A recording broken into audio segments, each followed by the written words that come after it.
Hey everyone, Peter Sciretta here. Before we get to today's show, I want to apologize in advance. One of our microphones was not recording properly, and it does not sound as good as normal, but I think it is listenable. But yeah, here, enjoy today's Slash Film Daily. Hello everyone, and welcome to Slash Film Daily for May 17th, 2018. On today's show, we're going to talk about what we've been up to at the water cooler, get into one little bit in the mailbag, and talk and discuss about the latest film and TV news. This is Slash Film Editor-in-Chief Peter Sciretta, and joining me today are Slash Film Weekend Editor Brad Oman. Hey, that's me. You're still alive. And Slash Film Writer Chris Evangelista. Hello. Okay, Brad, it's been a while since we've had you on the podcast. You must have been busy doing things. Where have you been? Yeah, basically I got lost in cyberspace and I just now find my way out. It was really tough. I had to fight Master Controller and some other people from the Matrix whose names escape me. You know, this reference is a little dated. I thought you were going to use like an Infinity War, What's Infinity War? I've been stuck in cyberspace. Okay. What have you really been up to? No, so last week I went to Chicago a couple times to check out some movies at the Chicago Critics Film Festival. Wait a second. So they have a film festival just for critics? No, it's not just for critics, but it's put together by the Chicago film critics who are based out of Chicago. They put together a film festival. I think this is their 6th year doing it, and they basically just get some movies like that have played at other festivals. Some movies from places like Sundance, some places like South by Southwest, things like that. Toronto, and they round them up for a showcase of movies over the span of a week that plays at the Music Box Theater, which is this awesome theater in Chicago. And so they have some programming where they play about 4 or 5 movies a day for a week, and it's a really cool thing. Some of the movies I already caught at Sundance, but there were some that I didn't get a chance to see while I was there, or that played other festivals that I didn't attend. So I saw A Kid Like Jake with Jim Parsons and Claire Danes. I saw American Animals, which played at Sundance. I saw Puzzle with Kelly MacDonald and Irfan Khan. I saw First Reformed with Ethan Hawke, the new Paul Schrader movie. Were any of these movies good? Yeah, honestly, they were all pretty good in their own way. They had a good variety of movies, and I actually didn't see one that I didn't enjoy. It was a pretty good lineup of movies. They also played some other movies that I loved that I'd already seen, like their closing night movie was 8th Grade, and Bo Burnham was there for a Q&A. Apparently part of it involved a real 8th grader who was there and like had a conversation with Bo in the middle of the Q&A, which was apparently adorable. So yeah, it's a cool little film festival.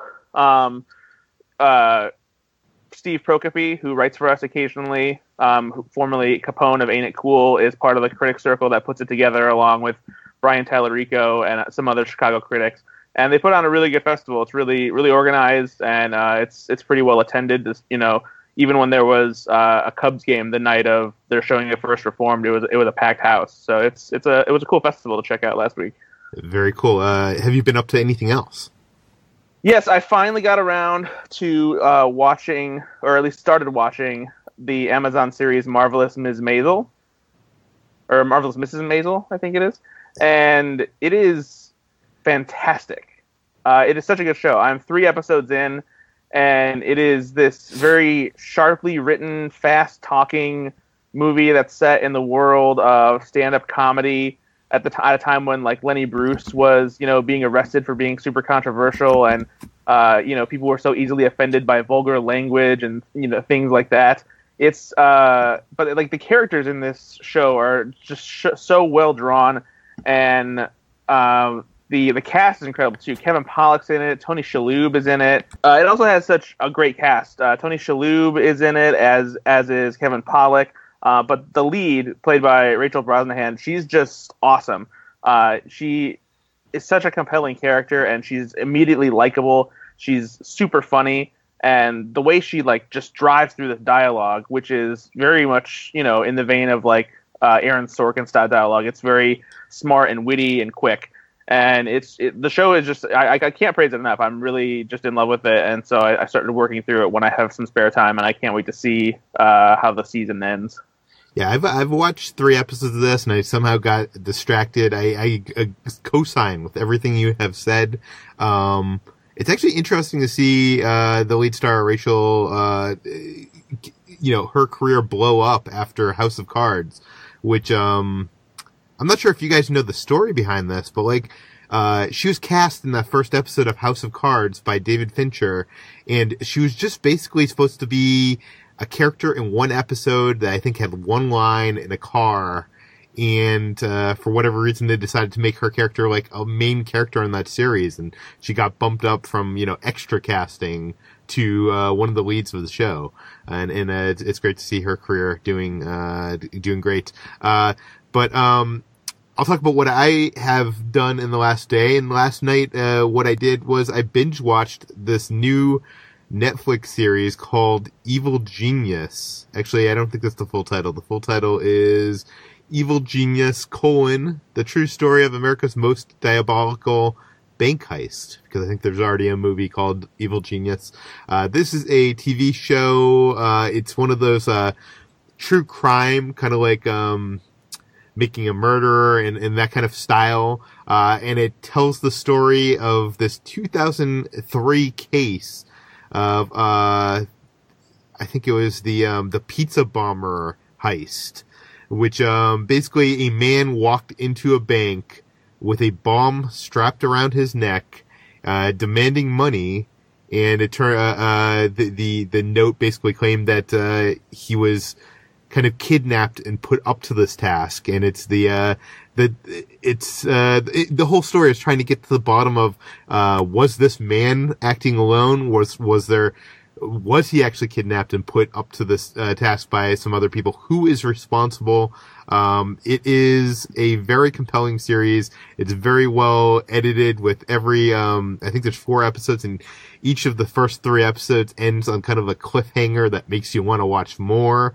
Unfortunately, the story kind of ends in a way, which kind of true life does, that's not, 100% satisfying. Some of the people involved in this, case are no longer with us, or most of the people are no longer with us. So some of the, the mystery is buried in the graves, unless they uncover some more after this docuseries. But, Chris, have you gotten a chance to check this out yet?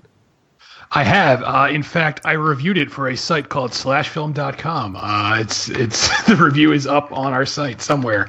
It's good. It's mind blowing, and I had actually remembered the actual the robbery. I remember it happening, seeing it on the news, but I didn't know the rest of the story. And this reveals that that the beginning of the story, the crazy bank robbery is sort of like the least shocking part of this story. It just gets weirder and weirder as it progresses, and it's kind of a depressing series, because the moral of the story is that all these people involved were just terrible people with like no moral compass to speak of. There's this whole gang of people who were just awful through and through, and it just kind of left me really down in the dumps. Yeah, but it's one of those documentary series where all the characters are very weird and compelling, even though they're horrible people. So I would highly recommend it. You can watch this on Netflix right now, Evil Genius. You can watch the show Brad was talking about, The Marvelous Mrs. Maisel, on Amazon right now. I wanted to go quickly into the mailbag. We were talking the other day about The Expanse and how that was canceled, and I mentioned that I watched the first few episodes and I thought it looked good, but that I did not continue because my girlfriend Kitra did not want to continue with it, and I watched most of my TV programming with her. One of our readers, Shaneez, writes in that I should definitely give The Expanse another try. It's a great show that is seriously underrated, because it not only is it a great sci-fi series, but the political undertones and how it relates to American political system right now is great. They go on to say, I would go as far to say as it's Game of Thrones in space without the excessive violence and nudity. So yeah, I think I'm going to have to give The Expanse another try one of these days. Chris, are you interested at all in diving into the series now that, we have found out that when a show is canceled and it has a definitive ending point, you are more interested in watching it than while it is running? No, nothing about this really stands out to me. I mean, I need to sit down and watch like a trailer or something, because based on what I've read, it hasn't really appealed to me. But I have heard several people say it's good, so maybe I am missing out. Let's move on to the news. The biggest story of the day probably has to be that Universal's Dark Universe may still be alive. Chris, you wrote this up for the site. I know you're a huge fan of Universal's Dark Universe. What is going on here? Let me clarify and say that I'm not really a huge fan of Universal's Dark Universe. I'm a fan of the idea. I love the idea of Universal turning their monsters into a cinematic universe. That's a great idea in theory. I think you're also a fan of how spectacularly wrong it went. Yes, I am. I do have this sort of like morbid car crash personality where I'm so intrigued at how instantly Universal failed. Like it wasn't like they got one right and then they stumbled. They like right out of the gate, they got this incredibly wrong with The Mummy, the Tom Cruise version of The Mummy, which was supposed to launch the Dark Universe, and it didn't at all. The film underperformed at the box office, and the domestic box office at least, and the critics just tore it apart. And for a while, Universal made it sound like they were going to keep soldiering on. They were going to make Bride of Frankenstein with Bill Condon directing, and that film had even gone into pre-production, and then at the last minute, Universal pulled the plug and said, "Never mind, we're not making this right now after all."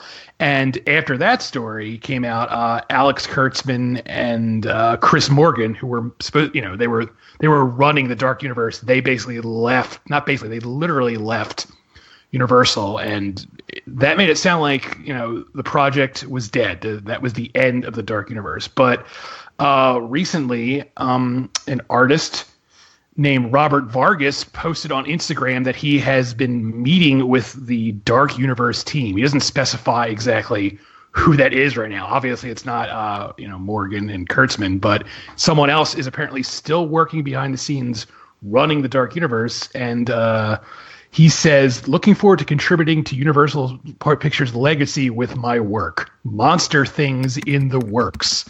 Now, I don't know what this could mean. This could mean, he's an artist, so maybe he's doing concept art for them. And but by the way, this person behind the scenes running things for the Dark Universe, it's obviously Russell Crowe's character, Henry Jekyll, right? Yes, that's silly me. He's working behind the scenes, pulling all those strings.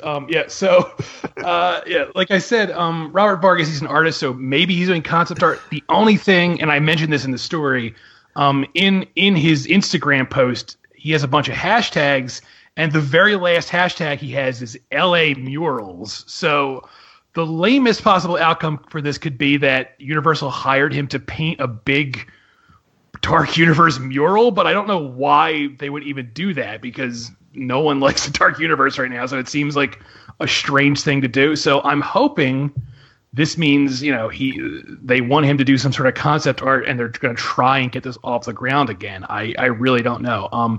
At the time that Universal seemingly pulled the plug on the Dark Universe, there were rumors that they were considering retooling the whole idea, and instead of big movies, they were going to start bringing in producers to create smaller films. Jason Blum was one of the person that got mentioned as possibly being involved, but as of now, there's nothing concrete, so we shall see. Brad, should Universal continue trying to make the Dark Universe happen, or should they just give up at this point? I mean, honestly, I think they should just go for broke and just make a whole series of really shitty movies that we can just keep making fun of for a long time. Like, it's always good to make fodder that we can make fun of and be like, man, this is what a shitty movie looks like, so now we know what the good stuff really is. So yeah, just keep churning out these Dark Universe movies. I mean, they made a whole logo for the Dark Universe that spun around from the Universal logo. We can't let that go to waste. We have to use it for something. So just keep churning them out. Even if they're going to like make really crappy low budget versions, like just do it. Like don't finish the special effects. Just put them out there. I'm all for it. You know, Chris mentioned on our Slash Film Slack channel that photo combining all the stars of the Dark Universe. It marks the 1 year anniversary of when that photo was released. That photo, if you don't know, actually most of the people in that photo were combined. They were shot separately and combined into one photo. And I was thinking, maybe it's a good thing that they weren't in one room and they were like composited together, because now as things are changing, they can Photoshop Tom Cruise in with the whoever is in the Dark Universe. Like they can kind of change up that photo. They probably could have done that anyway. Yeah, I guess it could have. Okay. It was a bad joke, Brad. It was a bad joke. Okay, let's move on to the big MoviePass competitor that we've been talking about on the podcast. Cinemia has announced a new plan that will allow couples to go to movie theaters together. Brad, what is this craziness? It's funny that only just now occurred to me that you could pronounce it Cinemia, because in my head I've been pronouncing it Cinemia, which just sounds like a skin disease, I guess. But yeah, so Cinemia is the subscription service. It's actually been around for a while across the pond in the United Kingdom, and ever since MoviePass took off here, they decided to see if they could get a piece of that sweet, sweet movie ticket subscription action. So they launched their program over here. It's not quite as encompassing as the MoviePass option, since MoviePass allows you to get one ticket each day for the entire month, even though they don't let you see the same movie twice anymore. What Cinemia does is you pay for a package that either gives you 1, 2, or 3 movie tickets for the entire month, but they're still discounted. So like, even if you get the 3 ticket a month plan, it's only $15 a month, which is still like more than half off or roughly half off of what a movie ticket price would be, the average national movie ticket price. In LA, that's like 1/3 the cost of what. Right. So it's even a greater bargain in major markets. So they've had the individual plan that's out for a little while now, but now they just unveiled this new subscription plan that's a 2-ticket subscription plan, so that couples who want to go see movies together, or somebody who wants to go to movies with friends, can actually take advantage of it. So all it basically does is doubles the price of the original individual ticket subscription plans, and you just get 2 tickets. So that way you can both go see the same movie. What's cool about Cinemia compared to MoviePass, even though you get far fewer tickets for your money, is that it doesn't restrict you as far as seeing 3D movies or IMAX movies, at least if you get the 2 higher tier packages. The lower ones don't qualify for 3D and IMAX movies. The other cool thing about Cinemia is that you can also do tickets in advance through Fandango and Atom Tickets and Movie Tickets. You can also choose your seats at all the theaters that allow you to do that. So there are definitely some bonuses that come with subscribing to Cinemia as opposed to MoviePass. You have to jump through less hoops, and it's not quite as on demand as far as being at a certain location at a certain time to buy your tickets. And it works in the United States, UK, Australia, Canada, and Turkey. So if MoviePass ends up going under, which there are some speculations that it might not even last the summer, which is as much money as they're blowing through by buying all these tickets for people, then Cinemia might be a decent substitute, so that way you're not paying quite as much to see, a few movies each month. Yeah, I hate to harp on the whole MoviePass thing. I know some people out there are tired of hearing us talking about MoviePass, but I know a lot of you are MoviePass subscribers and find an interest in this. I do know when I personally go to a movie theater with my MoviePass, it is kind of annoying that if you're there with friends, or I often go to the movie with my girlfriend Kitra, that we have to buy our movies on 2 separate machines, and we kind of have to time it perfectly so that we can get our seats together, because most of the theaters in LA have you choose your seat. Is that a problem where you are, Brad? Not really, because I live in an area where my theater is kind of in a smaller town. I don't live in like a major city, so I don't really have to worry about that too much. The only time when it can be kind of annoying, I guess, is when like I'm going with friends and like if we're trying to get tickets together or something like that, then that can be kind of a nuisance. But we don't really have to worry about choosing seats at the theater that I usually go to. The only time it really matters is when I go to like an IMAX screening at a different theater. Yeah. Okay, let's move on to news about that Clue movie that's in the works. Apparently, it could be rated R. Chris, what is going on here? So there's a new Clue film in the works. Ryan Reynolds is probably going to star in it, and he's producing it. And Rhett Reese and Paul Wernick, who wrote Deadpool and Deadpool 2, are handling the script. And they're out there doing the press tour for Deadpool 2 right now. And Clue came up, and Paul Wernick said, "Don't be surprised if Clue is an R-rated film potentially," which.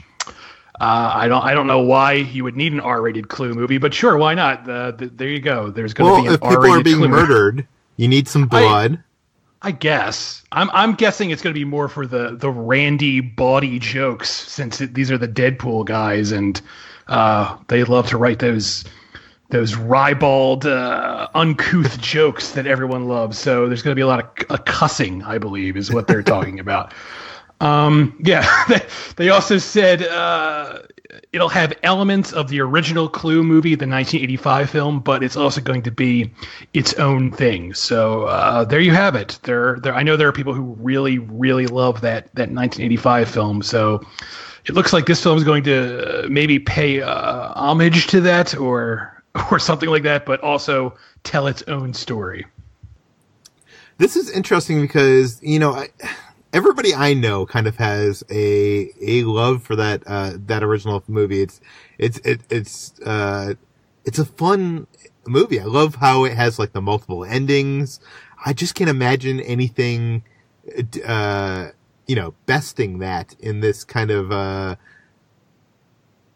this concept. Brad, you are our resident comedy guy. What is the reason to make a new Clue movie?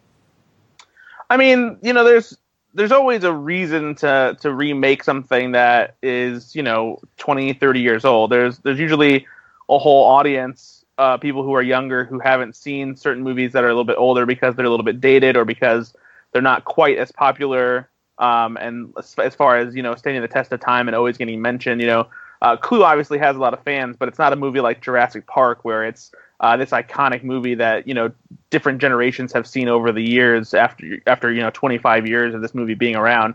So, remaking a movie like Clue, it's a concept that you can take, you can update it with new comedy stars, because the people who are in Clue, a lot of, today's younger audiences, the target demographic for studios, don't really know who people like Tim Curry and Michael McKean are or anything like that. And so you remake Clue with a whole new audience, it gives, it new life, and it makes it a little bit more relevant. So the idea of, it coming together with a whole new, band of comedy actors is intriguing to me. Honestly, I was thinking it would be kind of cool just because I'm a huge fan of This Is the End. It would be cool to get a bunch of those people together for some kind of murder mystery movie like Clue, where they're all in a mansion and they start getting picked off one by one.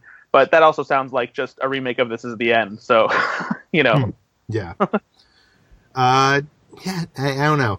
I guess I'm gonna have to wait until there's an actual cast and a trailer to be won over by this. But to me, it's just like I already have a Clue movie. I don't need a new one. Let's move on to Star Wars. We have a bunch of Star Wars news because Solo, A Star Wars Story, is coming out, and people are talking. First up, there's word that Lucasfilm is working on possibly making a Lando movie. Brad, you wrote this up for the site. What do we know? Yeah, so we know Donald Glover is making his debut as Lando Calrissian in Solo: A Star Wars Story, playing a younger version of the character originated by Billy D. Williams in The Empire Strikes Back and Return of the Jedi. And he is a scene stealer, without a doubt. Having seen Solo, I can tell you that I loved every single minute Donald Glover was on screen as Lando Calrissian. And, since this is a younger version of the character, and it sounds like there are plans or at least hopes to make sequels to this movie, they're going to want to keep that character around. And it sounds like one of those plans may at some point be a spin-off focusing on just Lando Calrissian without having Han and Chewie around to give him an introduction. Now, the way the story first took off is there was apparently a little bit of mistranslation. Kathleen Kennedy spoke to Premiere France, which is this cinema magazine from France, obviously, where it was thought that she had said that the Lando movie was going to be the next thing that they did in the Star Wars story lineup of movies. But Lucasfilm apparently was contacted shortly after that quote started making the rounds, and they said that that's not exactly what she had said. She had said that she would like to do that at some point, but right now there aren't any certain plans to make a Lando movie as the next one, or even like at all yet. But it's something that Kathleen Kennedy said she wants to do. So the fact that they're thinking about it is a good thing. Lando's undoubtedly going to be very popular with the people who see Solo. I think even if you end up not liking Solo, you're still going to love Donald Glover as Lando Calrissian. And the idea of seeing a movie with him as the star would be fantastic. I would see it in a heartbeat. I'm almost wondering, we've heard these rumors of these contracts and Solo sequels that are, a possibility if this film does well. And I'm kind of wondering if the Solo sequel might just be Lando. Do you know what I mean? Like, if there's a way, Lando is in the background of this movie. If there's a way that the sequel could be Lando is the star and Han and Chewie are kind of in the background. And then there's like a third of that trilogy, which I don't know. Maybe we just get back to Han and Chewie as like the title. No, it'll be Bosk. Bosk. No, I don't think a Star Wars story. I don't think we need that, Brad. But I don't know. He's like a dinosaur, and I'd like to see a dinosaur bounty hunter as the lead in a movie. Yeah. But there is a lot of things in the works. I mean, we've heard that there's a trilogy of films in the works from the Game of Thrones creators. There's the Rian Johnson trilogy that he's working on.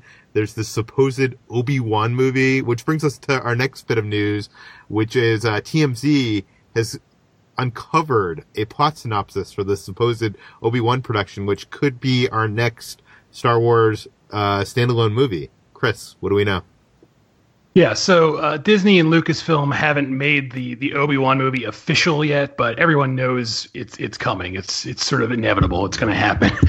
And TMZ has this potential plot details. I will read to you what they wrote. They wrote, Obi-Wan is on Tatooine being an elusive hermit and stuff. Keep in mind, this is TMZ's wording, so I didn't write and stuff. But secretly watches over an infant Luke Skywalker, whom he delivered to his uncle Owen. Tensions between the local farmers and a tribe of sand people, headed by a ruthless war chief, eventually brings Obi out of hiding and into Jedi kick-ass mode. So there's a caveat with this story. So a lot of this, down to the wording, is lifted from a synopsis of a 2013 novel called Kenobi. So this could mean one of several things. One, it could mean that this is legit, and the makers of the Obi-Wan Kenobi film are drawing on that novel for their film, which isn't unheard of because there is stuff in Solo that's been taken from some of the extended universe books. Another possibility is this is made up, and this actually isn't the actual synopsis, and someone gave TMZ some bogus information. Or it could just be this is being used as a placeholder until the real plot synopsis comes out. But whoever wrote this wrote "and stuff." That doesn't sound official at all. Well, yeah, the end stuff is a bit of a creative license on their part, but there's but a lot of it is taken from that synopsis. Yeah, another thing. I'm wondering how to talk about this because no one out there has seen Solo yet. We have. I'm not going to spoil anything for Solo, but I think it's safe to say that I think it sets up a future for other Star Wars movies. Potentially a Solo sequel, potentially other standalone movies. I'm kind of wondering if it's setting up ground for this Obi-Wan movie, although this plot synopsis doesn't seem to gel with any of that. Without getting into any spoilers and being as vague as possible, Brad, what do you think of this Obi-Wan synopsis? Like, is this legit, or is this have they stumbled across some fake intel here? I mean, honestly, it could go either way. Like, there are like Chris said, there are things in Solo that come from the expanded universe that they've brought into it, but it's only sparing details, like little things that only set off a much larger story and that go in a completely different direction from where they did in the expanded universe story. So maybe this is just like a vague setup for a movie where the story will be completely different from what it is in the novel or the comics, whatever maybe they're taking inspiration from. But at the same time, like it's tough to say. Like we don't even really know for sure if this Obi-Wan movie is happening. If it is, it'll probably just be a big like announcement, be like, "Hey, guess what? We are doing that." Cha cha cha cha cha. But yeah, I also wondered the same thing, like you said, without spoiling what happens. In Solo, is that it does give this idea of that there's more coming during this time in the Star Wars universe, and there are chances that they could have maybe almost have like a side, like it, obviously all this takes place in the Star Wars universe, but almost like Marvel, where things connect to each other. Where these maybe the Star Wars stories will start to have like links to each other, and they'll like set each other up and move into the next chapter, to the next story in some capacity, because that's something that Star Wars really hasn't done outside of the episodes that are meant to be connected, the Skywalker saga. So doing something like this, creating a Star Wars story cinematic universe, if you will, that exists in the larger Star Wars universe, makes Chris's brain just exploded. It makes perfect sense, but at the same time, like I hope that they have something a little bit more interesting than this, because I mean the idea of there being this tiff between the Sand People and like farmers and whatever, just do something cool. It sounds like good fodder for a novel, but I'm not sure if it's enough for a film. It's also interesting to see, I talked to Kathleen Kennedy in a year and a half ago. No, wait, when did Force Awakens come out? 2015, so it's been like 3 years. 3 years, or 2 years and a half ago, and at that time she said the Star Wars standalone movies would never have sequels, and it seems clearly they're headed in a different direction now. I'm just wondering what happened and what course they're heading. What I would like to see? I would like to see an old Ben Kenobi movie where there's a guy named Ben Kenobi and not Obi-Wan, and he keeps getting mistaken for Obi-Wan, and he has to keep fighting off these people who think he's Obi-Wan. I mean, that sounds like a good, like maybe an SNL skit at best. I'm pretty sure a whole movie where there's a guy holed up in like his own hut, constantly like fighting off, bounty hunters and Sith, sounds like a pretty great movie. Like, think about something like, John Wick, but in Star Wars. But then at the end, the twist is that the real Obi-Wan gets killed, and he has to take his place, and it was the Obi-Wan we knew all along. See, there you go. We are waiting for your phone call, Lucasfilm. No, okay. Let's move on to our last and final story, and that is about Captain Marvel. Apparently, we are learning more about Captain Marvel, that it will not be like any other superhero origin story we've ever seen before. Brad, what do we know? Yeah, so we're going to meet Captain Marvel in March of 2019 before Avengers 4 comes out. So there's going to need to be some setup as to who she is and why she's going to be important to the fight involving the Avengers, especially after the events of Infinity War. So this character is going to need some significant setup, which requires an origin story since we haven't met her yet. But apparently this won't be the typical origin story that we've come to see time and time again in the superhero genre. One of the writers, Nate Moore, or producers, Nate Moore, talks about how Captain Marvel will kind of change that game a little bit, because he talks about there's usually this formula where you meet the character, there's some kind of problem they have, they get powers at the end of the first act, the second act they learn about powers, and the third act they fight the villain who, with their powers, and they've started to figure out who they are and have this identity. And so apparently somehow, he didn't get specific with how, but the structure of this movie will kind of subvert the expectations that people have when it comes to superhero origin stories. I'm not necessarily sure how they're going to do that. I do know that there has been some rumblings and rumors that there are younger versions of some characters in this movie. Like there's a child version of Carol Danvers, And so I wonder if maybe this will have a different structure where there'll be flashbacks back and forth between like maybe formative times in her life that define who she is today and like inform the character that she is and like how she deals with her powers, maybe how she overcomes certain obstacles, almost like the way that Lost, correlated their flashbacks to what was happening on the island. I think that would be interesting. So let me get this clear. Are you suggesting that the movie starts with Carol Danvers already as Captain Marvel and kind of we learn along the way how that happened? Not necessarily. Like, I think that we'll still meet her when she doesn't have powers yet, but maybe like as she learns about these things, there will be flashbacks interspersed as she learns things about her powers and the larger universe around her, things like that. That's just speculation on my part. I honestly don't know anything beyond that, but it sounds like it could be an interesting way to play with the structure and give a little bit less of a formulaic narrative timeline. Didn't Ang Lee's Hulk movie do something like that? I don't remember. I don't even remember because it's been so long since I've seen that movie. Chris, you've seen that movie, right? Yeah, I have. It didn't really start with him being the Hulk. It started with a flashback with his father turning him into the Hulk, and then I don't know. That movie is insane. It just. Yeah, I have not revisited that in many years. Probably actually since it came out on DVD. So maybe I should go check it out. Maybe I shouldn't. Maybe I'll put a poll up on Twitter and see what you guys think. But that brings us to the end of today's Slash Film Daily. Chris, where can we find more of your work online? I'm at slashfilm.com and I'm on Twitter at Evangelista413. Brad, where can we find more of you? Slashfilm.com all the time. You can also check me out on Twitter at Ethan_Anderton and listen to my podcast, Go Flix Yourself, on iTunes and other podcast platforms. You can find me at SlashFilm on Twitter.